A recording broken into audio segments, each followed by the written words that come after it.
The reason why I made the show We Are Lady Parts was to explore the nuances between different Muslim women, to explore, what it means to be gay and Muslim, what it means to be a black woman and Muslim, and just see those nuances play out, because I think that's kind of what the show's about, is just to say there's no one way to be a Muslim person. It contains multitudes. 1, 2, 3, 4!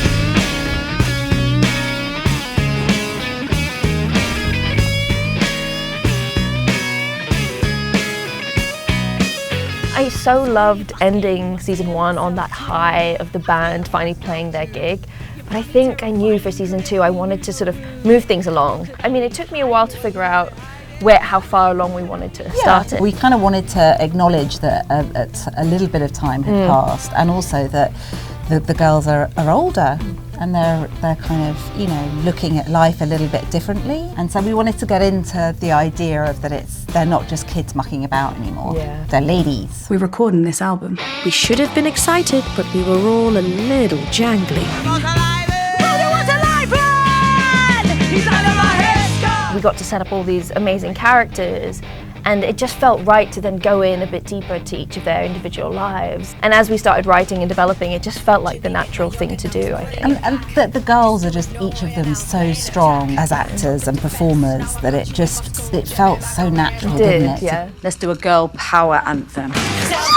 Getting to know Sarah Camila Impey, who plays Syra, she's got such silliness and fun. And in season 1, Syra's a very serious, straight-laced character, but season 2, I was like, you know what? I know that Sarah can fall down and do some more kind of the sillier beats. So kind of learning that about Sarah was also really fun. And Juliet as well, Juliet Mohammed, who plays Aisha. We'd seen her in some of her other film work and TV work, and she's hilarious in season 1, but we just knew that we could take her into a more dramatic storyline that would showcase her serious acting. I would love that. That would be really awesome. I think my favourite song from season 2 is Glass Ceiling Feeling.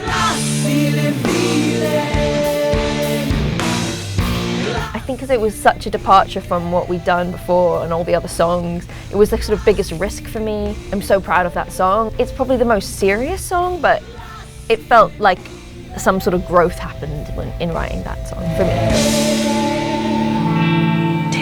me. Was it just me, or could you smell something burning? I think the question of the burden of representation is so huge for so many writers who come from minority backgrounds. That conversation that happens at the end of episode 5, where the band are really grappling with this question of what is real representation?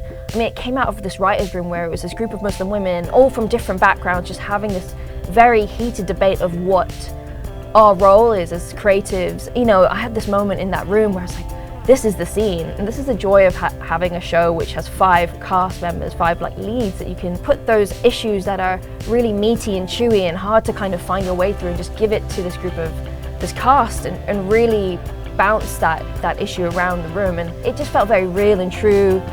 And I think I'm drawn to those grey areas where I'm grappling with it myself. I don't have an answer, but I love to just present it to the audience. Yeah, and it felt like as a punk band that it felt so natural for those girls to question what you do as a punk band, how far you push things, because that's what a punk band is there to do, is to push the boundaries. Or even yesterday, maybe we're a novelty act, the token black and brown. And also what I think is so powerful about your vision and your way of expressing that you can choose your own sense of identity, and you can pick bits from the West and the East and from the old world and the new world and forge your own sense of being, and that's you.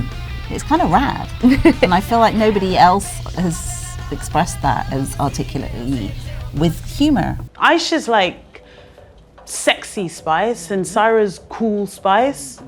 Amina's girl next door spice. And you know what I am mummy spice. All the time that it's taken between pilot, season 1, season 2, I've matured, I've grown as an artist, I've grown in confidence in my voice, I've learned how to work within these systems and these spaces, and most importantly, I've found the people I collaborate best with. It was because of all that growth that happened in those intervening years, so I just feel extremely lucky to have it take that long.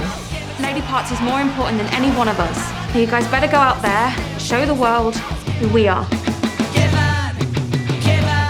Villain era, baby.